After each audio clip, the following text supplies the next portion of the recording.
Alright, that's it. I give up. I've been working on this thing for 3 days now, and I swear these little Chinese mini chainsaws are the most diabolical and confounded machines invented by man. I swear that Beelzebub himself must have been called in as industrial design consultant on this thing. And honestly, it would be easier to do open heart surgery on a mouse. So that's it. I'm putting it back together. It'll go back into storage, and we'll just forget about it. And let's clear this bench and do something infinitely more interesting and satisfying, for that matter. Alrighty, well, I've restored some order here, and today's video is about fitting one of these iGaging capacitive scales to the vertical Z-axis on my knee-type milling machine. Now in this case it's going to be bolted onto the column of the machine, and the reed head is going to be attached to the knee of the machine. And I've already fitted these iGaging type capacitor scales to the 3 other axes on my machine. So I've done the X-axis, the Y-axis and the quill. Now adding this 4th scale is going to give me the ability to be able to keep track of the total movement of the tool bit relative to the work. So it doesn't matter whether you lift the knee or lower the quill, it's going to show you that total movement.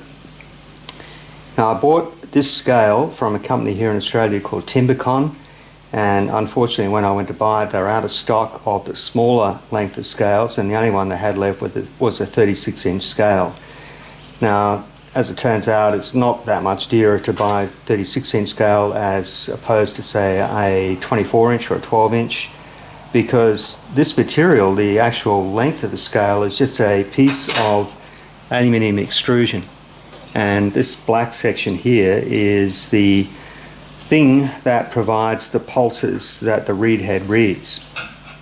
So what you're paying for is this gadget here, which is the reed head, and the digital display, which I'm not going to use in my case, and also some metal fittings that come with it as well.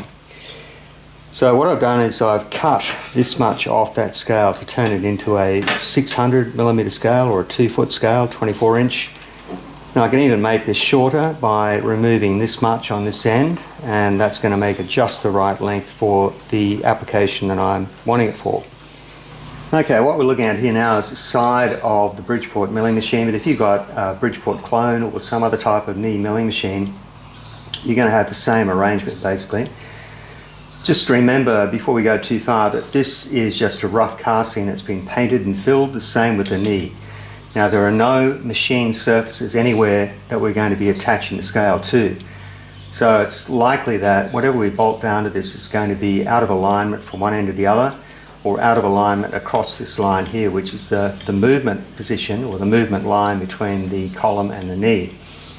This bit of tape here shows the position of the knee at its lowest position. I've driven the knee all the way down as far as it will go, and this is where it lines up with the bottom of the flat surface on the side of the column. And this point here is where the top of the knee will be at its highest point.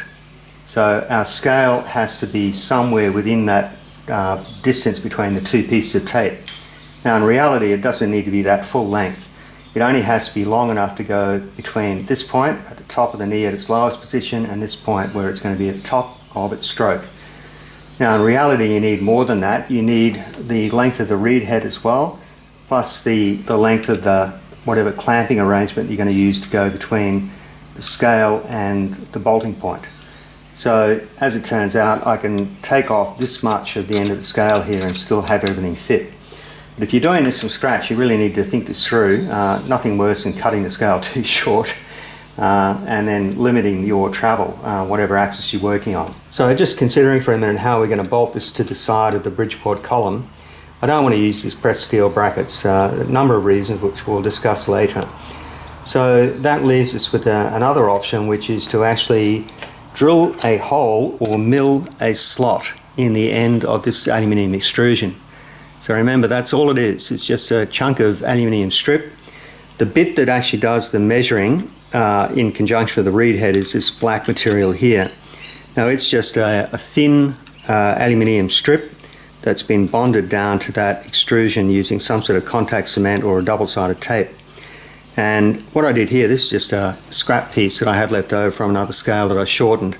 I used a Stanley knife and an engineer's square, and I sliced through that section of the black scale here, and lever that up, and it worked. I had to cut through it several times. I probably damaged the blade doing it, but it does cut through. It's not that thick, and it just leaves behind a bit of glue which you could clean off with some alcohol. Now at this end I actually machined that with an end mill. So I've gone across and I've cut a pocket and cut through the scale at the same time, and that leaves a nice neat machine surface. And all we need to do here is then mill a slot. So say a 4mm wide slot, about the width between these two track marks here, and that would give us sufficient movement to position this accurately. So that's what I'm going to do, and at the end of the day it's a lot easier than making two-part clamps with screws and threads and anodizing and all that sort of stuff. So let's get on and get these prepped and ready. So just so we're clear about what I'm doing here, I've left 25mm at this end of the scale where the reed head goes, and then the total length of travel for our knee from its lowest position to its highest position is 325mm, or roughly 13 inches. So that's the distance from this end of the reed head to there. Then I'm leaving roughly a 2-inch or a 50mm contingency just in case, and then we've got another 25mm at this end for the mounting, and that should give us enough for the total travel of the knee plus a bit extra, and it shortens the scale to the point where it's a bit easier to mount. So I'm going to go ahead and cut this off now with a hacksaw, and then we'll get it in the mill and we'll clean up the ends.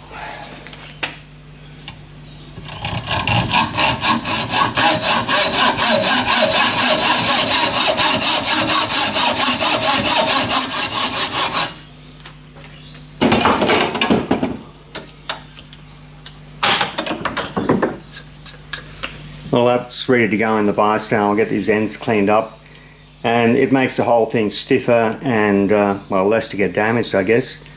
So let's go ahead and get over to the mill.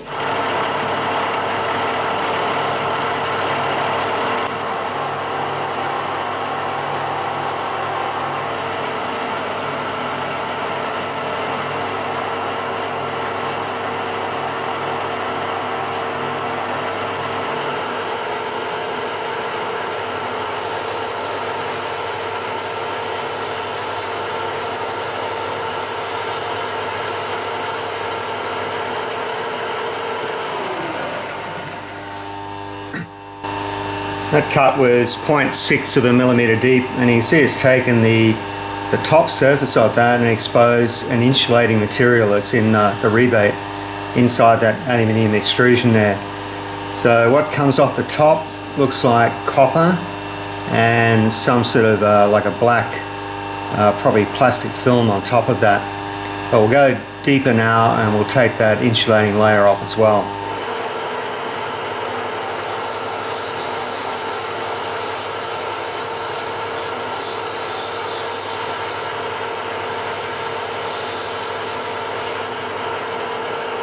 Alright, that's a total of 1.5 millimeters deep. That's cleaned up that entire surface there, and we'll just deburr this now. Alright, I've got a 3/16 cutter in here now. I thought I had a 5mm, but I don't. And I'm going to be using a 4mm socket head cap screw to hold this onto the mill. And the reason I want to use something bigger than 4mm is just to give me a little bit of wriggle room vertically when we go to mount this. So 3/16, that's 4.76mm. That's going to give us the clearance we need here. So I got this set at exactly the centre of that 10mm wide rebate, and at the centre of the scale, which is 20mm wide.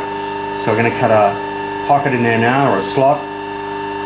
We just need to go about 4mm either side of centre. I think that'll be enough to give us once again some adjustment. Alrighty, let's see what happens.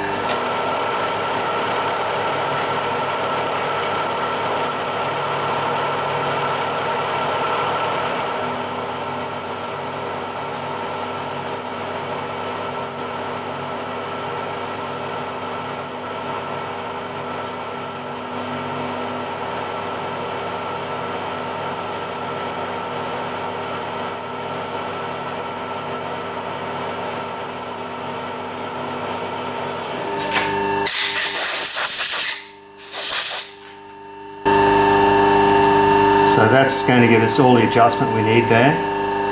I'll do the other ends exactly the same. Well, there's the end of the scale all machined now, and I've deburred that, and it's looking quite nice. And what we need to consider now is how we attach this to the column of the Bridgeport. Now, it needs to have some clearance behind the scale, and that's because this reed head has a thickness to it. It needs to have some screws in there as well. So in all, you need about 10 millimeters of clearance between the back of the scale and the column of the mill. And that means making some sort of a cylindrical or a spacer block of some sort to give you that offset or that clearance. Now, on the y-axis of the mill, I used aluminium cylinders to provide the standoff, and that works great. The only problem there is that aluminium is conductive, and when I was talking to Yuri about these capacitive scales and TouchDRO, he said that if you can electrically isolate the scales from the column of the mill or the body of the mill, they are a lot more stable. So with this one, just as an experiment, what I'm going to try to do is to insulate this completely from the milling machine. And for that reason, I'm going to make these standoffs from this material here. Now, this is spelled ACETAL, and apparently it's pronounced Delrin. And this is a beautiful material to work with. It machines like aluminium, but of course it's electrically insulating, and it's quite tough. It's easy to cut threads in it and so on. Now, this is the actual part that I've made. There's nothing remarkable about this really, except for this end here. Now, I'll show you a CAD model of this part. And the important feature here is that the surface we're going to screw the scale to, we really don't want that to influence the twist or the alignment of the scale in any way if we can. So this surface at the end here has a 2-degree taper, 2 degrees off horizontal. And I've also put this big 45-degree chamfer on it to reduce the contact area between the pillar and the back of the scale. And I'm hoping that that's going to give us a little bit of leeway when we screw this all together, so that if there is any misalignment, we can avoid a lot of twist in the scale. Now, as it turns out, these scales are quite flexible, and you can sort of flex them and twist them, and it doesn't really affect the way that they work. But if we can minimize any of that misalignment, that's a good thing. Now, I won't show you the manufacturing of this pillar here because it's just plain turning work. There's a 6mm stud in this end here, and there's a 4mm thread in this end here, which we're going to use to attach the scale. So let's just put this together at one end anyway.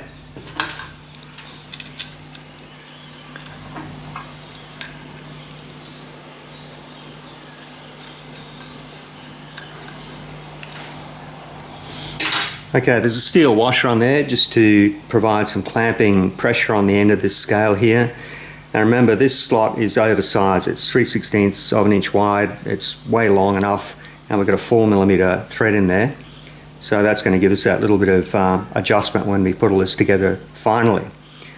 So that part's ready to go on the mill now, and I've made up a little jig to allow me to get the hole centers correct in the side of the column. So let's go ahead and do that now. Now, the next thing I need to do is determine the center to center distance of these studs. Now, I didn't mark the scale out terribly accurately, so the best I could do was get a fairly accurate meter long rule and put that on the inside of that stud there and measure as close as I can. I've worked it out to be 494mm center to center, and you can now go ahead and drill that in the milling machine column. But if you get it wrong, it's sort of end of story for this scale. You'd have to scrap it, or you'd have to mill those slots much wider to make it work. So what I did was I drilled a piece of this 12mm wide steel stock at those centers at 494, and I tried them on the studs there, and it does actually fit. Now, if I had that wrong and it didn't fit, I could adjust it. But as it turned out, I was lucky, and it worked out first time. So I can use that piece of steel strip there now as a drill guide for the milling machine column. So let's go and have a look at how that's going to work. Okay, we're looking at the side of the milling machine now. I've driven the knee as high as it will go on the column, so that's the top of its travel there. And we need to work out where this scale is going to go. Now, it can go all the way at the top if you wanted it to, or we could bring it down to the bottom of the column. As long as it's somewhere within that range, we're fine. What I want to do here is to make sure the reed head doesn't interfere with this oil connection here. So if I was to place the top of the scale directly opposite that oil connection, the reed head is below that at the top of its travel, and we're still on the bottom of the column down below there. So that would work. Now the other thing I've done in order to get the hole centers the correct distance from this machined face here, so you can see here that we've got this dovetail face here. I've got a piece of aluminium angle and I've drilled a 2mm hole in it, and the distance from the inside face of that angle to the center line of that hole there is 13mm. And what I can do is use that as a drill guide. So if I place that against that machine face there, drill a hole through that existing hole in the template and do that top and bottom, then we've got holes which are aligned accurately. And what I'll do is I'll drill the bottom hole first. I'm going to use this piece of steel strip in order to work out roughly where my two holes have to go. So if I was to hold that there, and let's just say our first hole at the top is opposite that oil connection, the hole at the bottom will be roughly there. Alright, now I'm going to drill the bottom hole first because that one's going to be fixed, and we'll get the bottom fitting in, and then we can use our piece of steel strip here to give us an accurate position for the top hole. Oh, can you see that? Yeah, you can. Alright, here we go.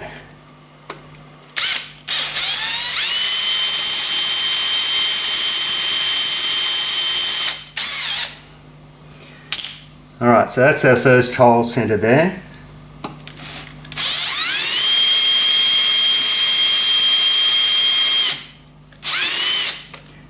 Alright, now I've really got to concentrate on this, so I'm going to move the camera out of the way and we'll come back and I've got that hole drilled and threaded at M6.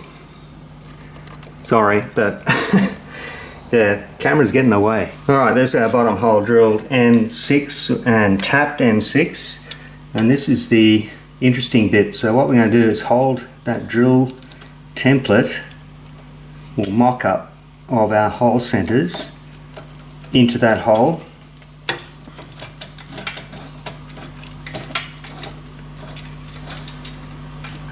Right, that's just a little bit loose at this stage, and that's going to give us the opportunity to get our top hole center at exactly the right position. Okay, here's a wide view of that mock-up in position here. I've driven the knee down a bit, so I've got some clearance on this side here so I can get at this machine face, and we can use our little aluminium template now and our steel template and try and fix that hole in two locations. What I've done here is I've pressed a steel drill bush into that steel strip there, which is our mock-up for our vertical height, and it's 6mm OD, 2mm ID, which matches the drill size I'm going to use as a pilot drill. Now that gives me the hole-to-hole centers accurate, but we've still got to worry about the offset from this machine face here, and that's where our little aluminium angle drill guide comes in handy. So if we were to place that in behind that steel strip there and then align the drill bit through both parts, both jigs, that's going to give us our hole position referenced off the vertical edge and off the hole center at the bottom.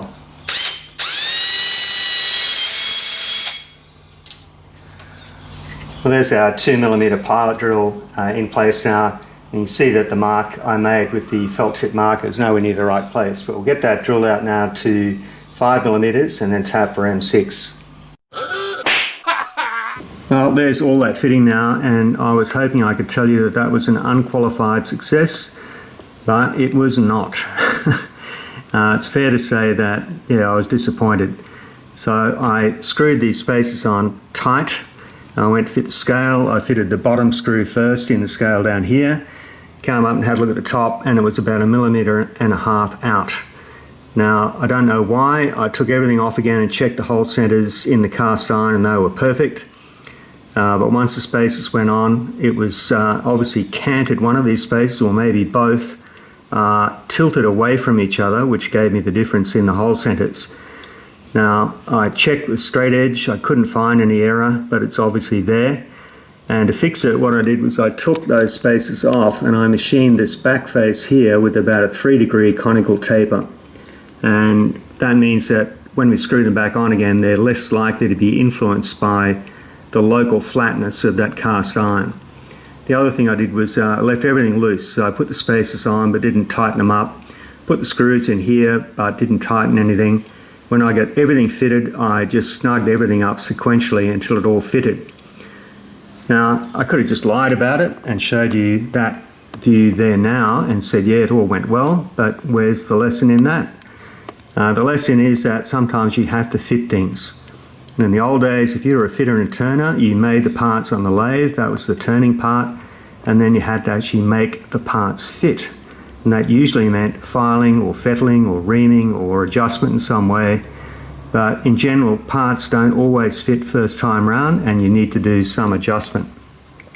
But at the end of the day, we got that to fit, and the next step is to attach the reed head to the knee. And we're going to use a laser cut part, which is fitted to the back of the reed head, and a simple standoff here from the knee, and hopefully that'll go well. Okay, next little fitting that had to be made here is this bracket. Now this connects the reed head to the knee of the mill, and this is the side that we'll be seeing from the top. That's just got some protective paper on it at the moment. And these hole centers are 20 millimeters apart, and this is a 4.2 millimeter wide slot, and we've got some length there so that we can get a range of adjustment when we go to fit this up permanently. Now, you don't have to make this out of acrylic. You can make it out of plywood, aluminium, steel, whatever you've got on hand.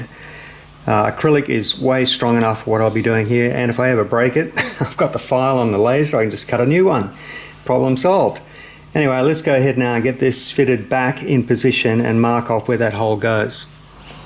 Okay, there's the whole scale assembly back on again. I've raised the knee as high as it will go. We'll bring the reed head up as high as it will go, and then bring it back down by about 5 millimeters or so. Now that location there has to be transferred through onto the knee. We're going to drill and tap a hole in there and then fit the spacer to go in here. Now rather than try and drill that location now, I'm going to make the spacer first so it becomes like a drill guide, and then we get a fairly accurate right angle hole in that knee. Now if I had an adjustable parallel, I'd stick it in there and get that measurement, that thickness off that. I haven't got one though, but I have got a pair of these old school spring calipers. So let's get those, take a measurement off the back of the knee, or the face of the knee and the back of the bracket there. And that's our measurement. So we'll go ahead and make up the spacer from Delrin, and Bob's your uncle. Alright, so there's our Delrin spacer now. That's got a M6 thread on the back that's going to be fitting over a stud, and we have to drill a hole for that now. And that just fits in behind our laser cut acrylic bracket there. And on this side I've drilled through number 30 for an M4 thread, and we can use that as a sort of a drill guide now, more or less. And remember that we don't have to be as accurate with this one as we were with the standoffs for the actual scale, because we got some adjustment left and right, and we got some vertical adjustment in the actual reed head. So we just got to get within a millimeter or two and we're good. So I'm going to ask you to get out of the way now so I can drill the hole.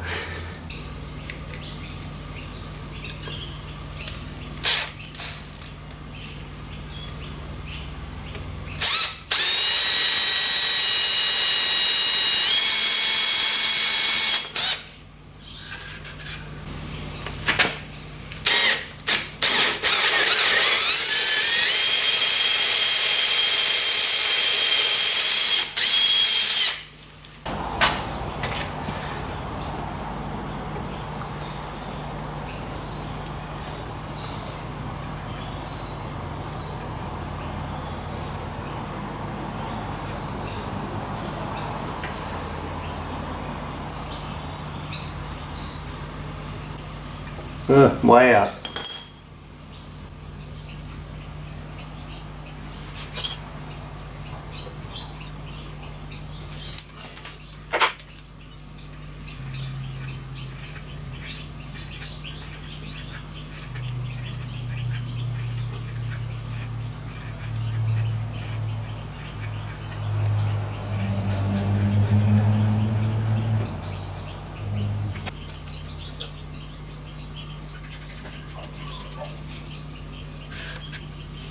Alright, we'll get a screw in that and we're done.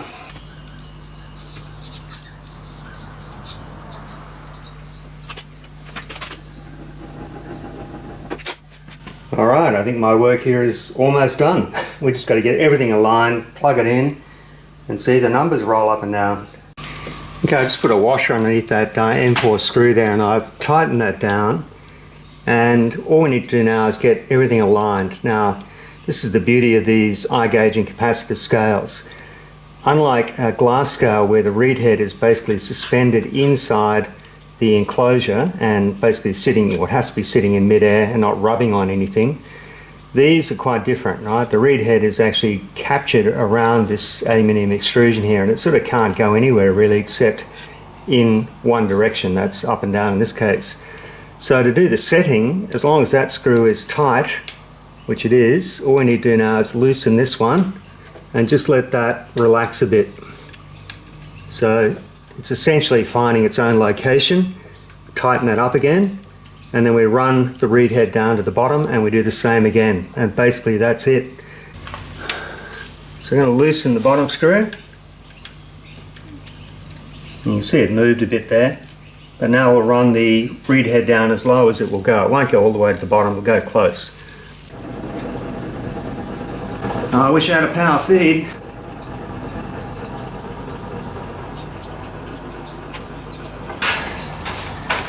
That's pretty much it. So all we need to do now, once again, just let everything relax a bit and then tighten that one screw.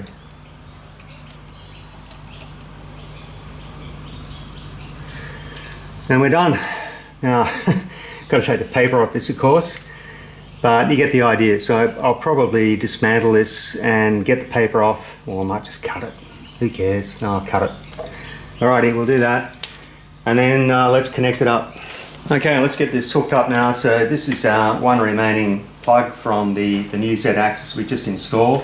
That goes into the fourth socket in the TouchDRO Bluetooth module. And then to enable that on our display, we need to go to settings.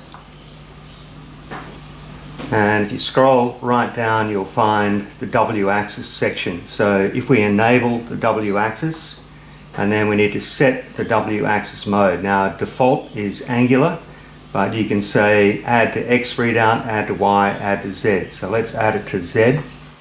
Alright, this next bit's important, so sit up and pay attention.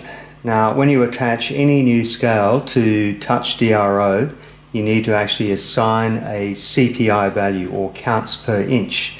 Now here's the scale we just attached, which is the W-axis. If we go to axis CPI, you'll see that there's a value there of 3000. Now that's a default, and you need to come up with the correct number to suit the scale that you've got. Now, depending on whether it's optical or magnetic or capacitive, there are different values to make sure that your scale is going to read accurately. Now, there's a video which indicates how you do this, and it usually involves 1, 2, 3 blocks and some sort of an indicator to get a measurement over a fixed distance, usually 3 inches. And when you come up with the correct value, you add it in there. Now the good thing is that all iGaging scales use exactly the same value, which is 2560. Now remember that number, it's important. It took me a while to work it out, but the information's actually there on the TouchDRO website. So we put in 2560, and that's it. And that scale will now read accurately to within, say, 100th of a millimeter. So in my case, all 4 scales have the same value. Then we need to invert the readout. Now, I just know from setting this up before that if we don't invert it, when we go to raise the table, instead of the Z-axis count going negative, it would go positive. And then finally, we're going to set this digital filter. Now what that does is it averages up to 5 readings to reduce the amount of flicker on the display. It doesn't eliminate it, but it does reduce it. Okay, let's go back. Let's zero our Z-axis. Now, here's the quill. You can see that's going negative as we're advancing the tool into the cut. Now let's raise the knee, and you can see it continues to go negative. which is what we want. So I'm happy with that, and let's round up now. Let's just discuss what we've learned today. Okay, well, I hope you enjoyed that. I hope you can see now that fitting that iGaging style of capacitive scale to a machine is not as difficult as you might imagine it to be. Now, I've fitted glass scales to machines before. I know how finicky they are to set up, and I appreciate the fact with these iGaging scales they're a lot more user-friendly in terms of fitting them to the machine. Now, time will tell whether they're going to be durable enough. From what I understand, they're less prone to ingress of chips and coolant and so on than a glass scale, and in some ways they're more robust. The trade-off is that you do tend to get that lag in response, and you do tend to get a bit of flicker on the display, but I can live with that. Now, I'm also going to address a few things that are bound to come up in the comments, and people would have looked at what I was doing there, would have seen me struggling to try and get those holes to align when I went to fit the scale to the standoffs, and are probably already getting ready to type their response and saying, oh, you should have done it this way. And I agree that there are better ways of doing it than what I did. But at the end of the day, you go with what you think is going to work. Now, in hindsight, I know that probably the best solution would have been to cut one slot horizontal, as you can see there, and then cut the slot at the other end vertical. And that way you've got two axes of movement. So we can fit the top one, move it left and right, get it aligned with the reed head and its fixed position. And then of course at the other end, you can adjust for it vertically and then clamp that down tight. Now, if I was doing it over again, that's how I would do it. Now, another option would be to cut these slots much wider, so 6mm, put a 4mm screw in it, and then put a big fat clamp plate on top and snug it down tight. And that would give you probably enough movement to account for the misalignment of those plastic standoffs. And a third method would be to fit the standoffs first. So if we were to drill the hole centers in the column of the machine, screw those on, and then measure our hole centers and transfer that onto the scale. Remember, I cut these scales to length, so I could have easily cut them a little bit longer or shorter to account for that. So yeah, all three of those methods would work. But that's the nature of doing prototyping, and what you see me do here in the home shop is always a prototype. Nothing is rehearsed. I do it basically on judgment. I assess what I want to do. I try and work out a plan. Doesn't always work, but you get the opportunity sometimes to go back and do it over again, or at least you get to see me do it, and then I can recommend a better procedure which hopefully you can take on board. So that's my excuse. Is it an excuse? No, that's just the way I do things. Anyway, that's it for today's video. I thought I'd finish off today by showing you some birds. No, not that sort of bird, this type.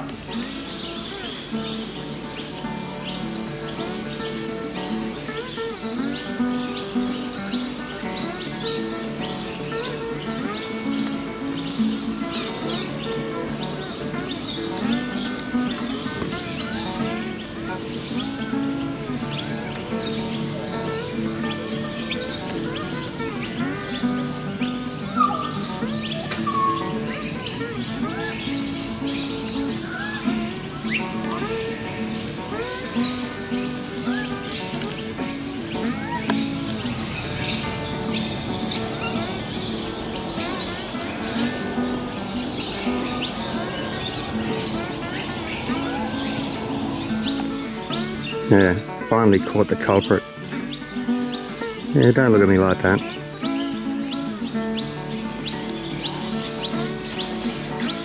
Good riddance.